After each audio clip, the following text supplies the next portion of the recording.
Hello and welcome to Schäärgocks. My name is Lauren, and today I am doing another video by Schäärgocks Schächsaß. That's as good as my pronunciation of that is ever going to get. So I'm sorry about that, but I enjoyed the last video I watched from them.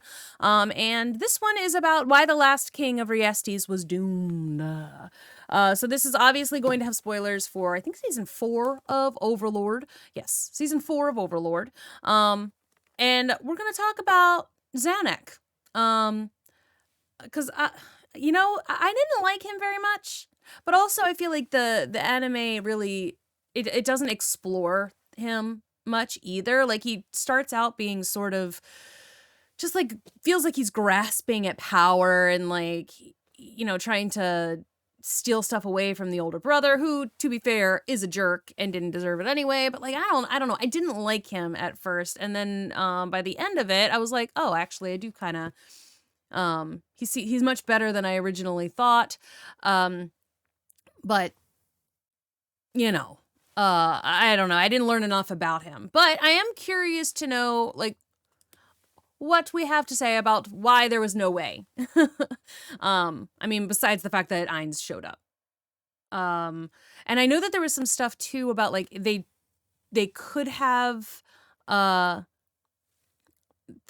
the knee, you know, and survived a little bit more, but stuff and things happened and they couldn't do that, and Ainz didn't accept it, or at the very least Albedo didn't accept the surrender.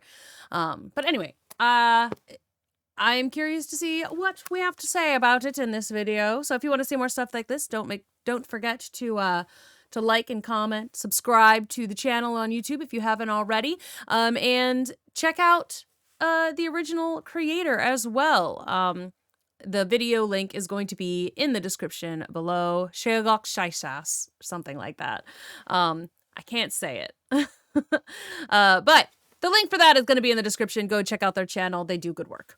Let us find out why they say the last King of Re-Estize was doomed. Hello and welcome to another Overlord lore video, and today we will take a look at the Battle of Re-Estize City, the capital of the kingdom, with the same name. But before we do so, I say thanks to my Patreons for supporting this channel. And with that said, let's pick up where we have left. After the kingdom was effectively cut off from the surrounding lands, preventing any armies from relieving them, and after much of the kingdom has already been destroyed, led by Cocytus and accompanied by the twin floor guardians Aura and Mare, and directed by Albedo and Ainz from the rear, marched an army of 20,000 They were very boned. Inside the palace of Rolente, Prince Zanac desperately sought a way out of this predicament.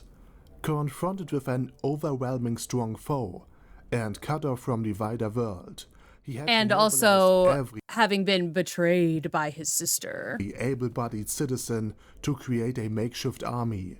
Given the fact that Re-Estize City has a population of roughly 1 million people, wow, undoubtedly received reinforcement from the surrounding areas, as well as an influx of refugees, it was little surprising that they had the means to actually do so. And I'm pretty sure after they had realized that a loss would mean certain death, the definition of able-bodied was widened quite considerably. Thus, the kingdom, despite its devastating losses at the Cuts Plain, was able to field an army of over 400,000 strong. Furthermore, in spite, or rather precisely because of their unyielding, relentless nature of their foe, was surprisingly high. Imagine, if you will, 400,000 cornered rats, ready to bite, shove, and claw their way out of the enclosement by any means necessary. I mean, I feel like the rats would end up doing more damage to each other at first, but they would still potentially do some damage, though, to whatever they're going against. Like, not necessarily damage that the foe, if it's like a giant, would feel over much, but like 400,000 rats against 30 humans would still do some damage to the people. And having these numbers was also, at least from the kingdom's perspective, a bare necessity if you want to withstand the Sorcerer Kingdom's might. Because despite announcing that His Majesty wouldn't use super tier magic, the goats, one can never be too sure. Yeah, you don't know if you're gonna believe him or not. Like, he says he's not gonna use it, but like, We don't know. Pressured, he won't resort to his trump card, and thus the loss of essentially half of the army to a the single goats. spell Those had were to so be messed accounted up. for. Still, it was a desperate situation, and while Prince Zanac had essentially succeeded the king by locking him up in his chambers in order to end fruitless diplomacy in favor of building up a large defensive army, he still wanted to negotiate a peace by any means necessary. So Prince Zanac risked everything in a desperate bid to end the battle before it had even begun. That one did that. That's what gave me a little bit more respect for this guy, was the fact that he was going to ride out on the vanguard, that he actually was there to try himself. Like, he did make the effort. He tried. That was kind of the thing that got me to sort of like and respect him a little bit more. And I think it was the same thing that got Ainz to respect him too. He asked for parley, and his request was granted. Therefore, in the middle of the battlefield, Ainz Sulgaon and Prince Zanac met, which, and I have to stress this again, is an incredible brave action, considering that he essentially faced death itself. Yeah. But despite these odds, he asked the Sorcerer King if there is anything to prevent this battle and spare the city. But the Overlord had made up his mind long ago. The entire destruction of the kingdom was not an end. It was the means to acquire happiness. By showing what happens to those who dare to attack the Sorcerer Kingdom, its undead king apparently reasoned that confronted with the cost of their foolish opposition, nobody would do such a thing in the first place. In essence, it was a grand plan stretching over the millennia. By sacrificing 8 million people, further bloodshed, uprising, betrayals and attacks in the future could be prevented. But in order to do so, the consequences of any opposition had to be illustrated quite explicitly, and most interestingly throughout the talk. While Prince Zanac failed to stop the impending battle from happening, he still came to the conclusion that the Spectre of Death, this undead overlord, was surprisingly human. And speaking of them, I mentioned before that the army behaved like a group of cornered rats. Yes, he And did. sadly this metaphor extends. Oh, right, it did, because they did do more damage to themselves because they killed Zanac. Or like some of the nobles went in and killed Zanac in order to, try and get Ainz on their side and to spare them. Well, actually, now you've made it worse for yourself. To the loyalty of its commanders and nobility as well. Confronted with the hopeless situation, the certainty that if victory was indeed somehow possible, it would come at an incredible high cost, and the rather disappointing news Prince Zanac brought after negotiating with Ainz, part of the nobility tried one last desperate gambit. They reasoned that if they take out Prince Zanac for them, bring the undead king his head, and then surrender it on the spot, surely even the Sorcerer King would show mercy. After all, they had spared them the complete battle against 400,000 men, and gifted them not only their leader's head, but the capital and by extent the rest of the kingdom on top of it, all without having to do any of the dirty work themselves. Surely this has to count for something. And so they entered their leader's tent. But it did not. With the intent to end him. And even here their complete patheticness came true once more. Zanac was never the I love that. It's like, oh, you I like his snark. Their complete patheticness. Damn straight, sir. They are completely pathetic. I love the shade he's throwing at these nobles right now. The most impressive fighter, but more of a plumb little prince. Many thought unfit to rule, so they were extremely surprised that he picked up Razor's Edge and was ready to fight for his very life, knowing that it would ultimately be in vain. But despite not even prepared to fight themselves, they still managed to subdue and behead Prince Zanac. There was 8 of them. They had the numbers on him.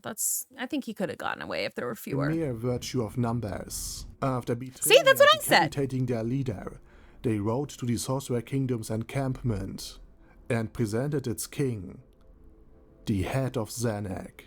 Now, normally all of this might have saved them against a conventional enemy, especially against one that was outnumbered 1 to 20, and still had to conquer an entire walled city afterwards. In this situation, such a strategy would be well suited to garner favor, despite it being very tasteless in nature. I mean, think of it that way. Quantity has a quality all of its own, and an invader with only 20,000 troops couldn't really afford to lose any if he wanted to enjoy the fruits of his conquest. After I guess. Even at the time, though, I thought that was like, that might, okay, so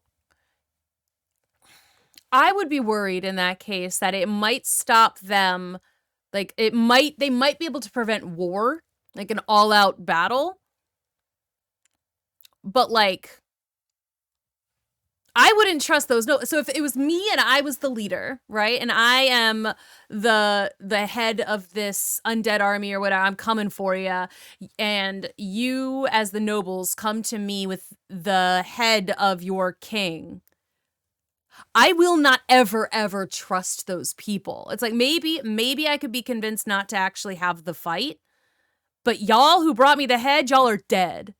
Like, I will never trust you. I cannot have people in my like upper echelons or whatever that I don't trust, because I'm like, y'all gonna be plotting. You already overthrew somebody. You gonna be plotting to overthrow me. I can't have that. I can't. I would. If I had been one of these nobles, that's the thing I would have raised. That's the trouble I would have been like, well, but the thing is. So maybe that's just me. Maybe that's just me. all, they would need these troops to defend the rich and fertile land against external threats and internal uprisings, especially because the country isn't very popular. Therefore, by preserving the military strength of the Sorcerer Kingdom and offering them the head of its enemy on a silver platter, surely they've earned the trust of the Sorcerer King, or at the very least a reward, even if it's just their own life. See, I don't think The so. entity before them wasn't keen on heads.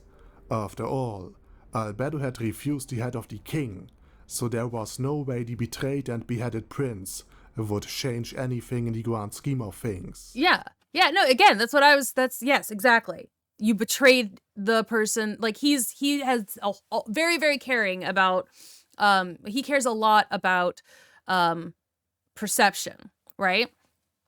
And it's like, and being the leader. I am the leader. So if Zanac is the leader, this is presenting an enemy with the head of someone you betrayed to try and gain their trust feels like a bad move. But at the very least, the traitors received what they yearned for the most. They themselves, as well as their family, got to live. And Ainz made sure that they would stay alive, even if they begged for their end. Killing off one of the very few persons in the new world that would earn the respect of the Sorcerer King is in and of itself a grave Bad move. mistake. Yep. But doing so That through grave. betrayal, the thing that Einzelgaun fears the most, had a very bitter aftertaste. See, I need to stop talking because he just keeps saying the exact same thing. I'm like, yes, we on the same page, man. Almost as bitter as the cockroach pit, the parasite breeding ground, or Neuronist's choir. In the grand scheme of things, Zanac was an anti-villain. In normal shonen anime, he would have been the rapey second-born half-brother, ever envious of the beautiful princess and his older brother, embodying kingship and justice. In Overlord Zanac, trapped between a power-hungry oaf and the Yandere princess herself, he was the only sane person that genuinely cared for the kingdom and its people. And Yeah. yet his grace was ended so gracelessly. And that was interesting too, because like I said, at the beginning, you didn't know that. Like, he was like, you had no idea what his brother was like watching the anime. So like the fact that he seemed to be scheming and conniving and like all of that, but his brother sucked. And his sister, terrifying. This was one of the deaths I really felt, more so than that of Archer. Had the circumstances been different, Zanac alongside Marquis Raven might actually have succeeded in halting the Empire's advance. Yeah. And had Ainz not accidentally vowed to conquer the world, then perhaps he would eventually come to reign over the kingdom, while Renard and Climb got a slightly less disturbing happy end. But with things as they were, his death was unavoidable. As for the kingdom's army before the gates, Ainz granted the Floor Guardians permission to use their full power, and the undead army itself to end every last bit of human resistance and conquer the capital by essentially any means necessary. After receiving their orders, Cocytus and his guardians, Aura and her pets, and Mare and his earthquakes cut through the enemy army like a hot knife through molten butter. But while the battle was over for the kingdom's army, and happened off-screen for that matter, the battle for the Sorcerer King's very unlife was about to start. For an old and ancient force of the New World watched the ascent of the Sorcerer King with disgust, and decided that the time has finally come to bring the war right to the aggressor, ending his reign so that the New World would suffer no longer under his tyrannical rule.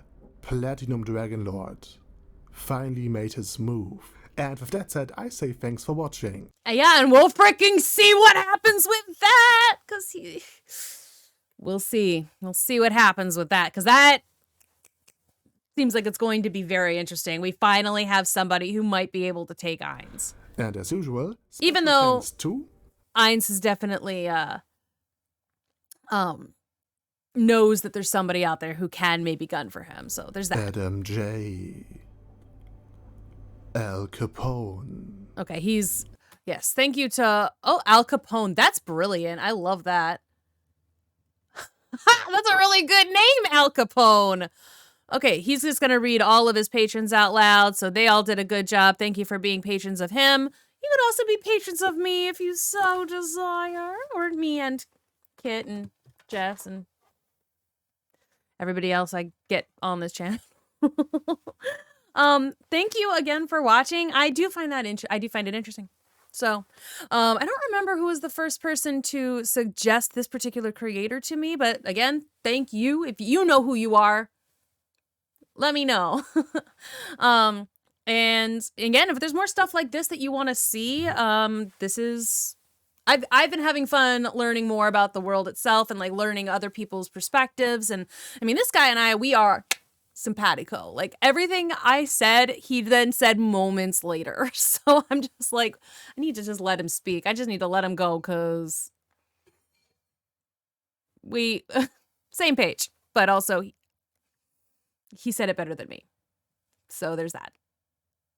Thanks again for watching. I do hope you enjoyed, and I will see you in the next one. Let me know what that next one should be in the comments below. Bye-bye.